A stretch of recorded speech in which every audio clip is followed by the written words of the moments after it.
আউযুবিল্লাহি মিনাশ শাইতানির রাজিম। আসসালামু আলাইকুম ওয়া রাহমাতুল্লাহ। লেবু নিয়ে আমি আপনাদের সামনে কিছু কথা বলবো। লেবু আল্লাহ রাব্বুল আলামিনের সৃষ্টির ভিতর একটি বিশেষ ফল। হাযা খালকুল্লাহ, এটিও আল্লাহ তাআলার সৃষ্টি। এই লেবুর খোসা, লেবুর বিচি এবং লেবুর রস সবই মানব দেহের জন্য উপকার। লেবুর রস গরম পানিতে আপনি মেশাই যদি সেবন করতে পারেন, তাতে দাঁতের এবং ত্বকের সবসময় উপকার হবে। আর মহিলাদের তো প্রসাধনী হিসেবে এই লেবুর রস 12 মাসের জন্য আল্লাহ তাআলা দিয়ে রেখেছেন। এবং বুদ্ধিমতী মহিলারা তারা শরীরে কখনো বা ফেস ওয়াশ বা ফেসে কখনো তারা ফেয়ার অ্যান্ড লভলি বা এই টাইপের যত ক্রিম আছে ব্যবহার করে না। শরীরে যদি আপনি কখনো এইসব প্রসাধনীর বিপরীত খাঁটি প্রসাধনী আপনি ব্যবহার করতে চান, তাহলে কালো জিরার তৈল আপনি ব্যবহার করতে পারেন, আপনি পুরুষ হন অথবা মহিলা। আর লেবুর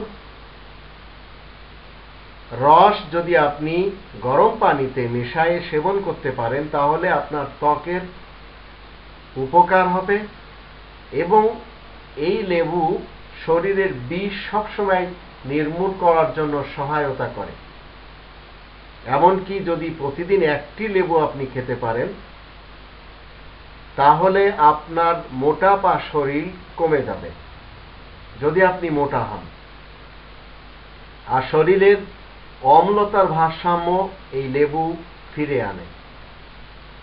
আমরা সবাই জানি লেবুতে রয়েছে ভিটামিন সি। যাদের ডায়াবেটিস রয়েছে তাদের উচিত হলো লেবুর যে বিচিগুলি রয়েছে, এই বিচি আপনি খুব বেশি চিবাইয়ে আপনি গলার নিচে দিয়ে দেন। আর লেবুর বিচি আপনার যদি ডায়াবেটিস হয়ে থাকে, সে তার কাজ দেখিয়ে দেবে এবং আপনি সবসময় একটি লেভেলে থাকতে পারবেন। আর লেবুর খোসা যাদের হজম হয় না, তাদের জন্য খুবই উপকার। লেবুর খোসা আপনি খাবারের সাথে খান, আলাদাভাবে খান, যেভাবে ইচ্ছা আপনি খান। এছাড়া লেবুর খোসা খুব বেশি হজম শক্তির জন্য কাজ দেয়। আর এর সাথে যদি ছোট কচি পেয়ারা আপনি খেতে পারেন, তাহলে আপনার হজম শক্তি বৃদ্ধি করবে, প্লাস আপনাকে খুব বেশি ক্ষুধা দেবে এবং এত বেশি ক্ষুধা পয়দা করবে যে আপনার শুধু খেতেই মনে যাবে।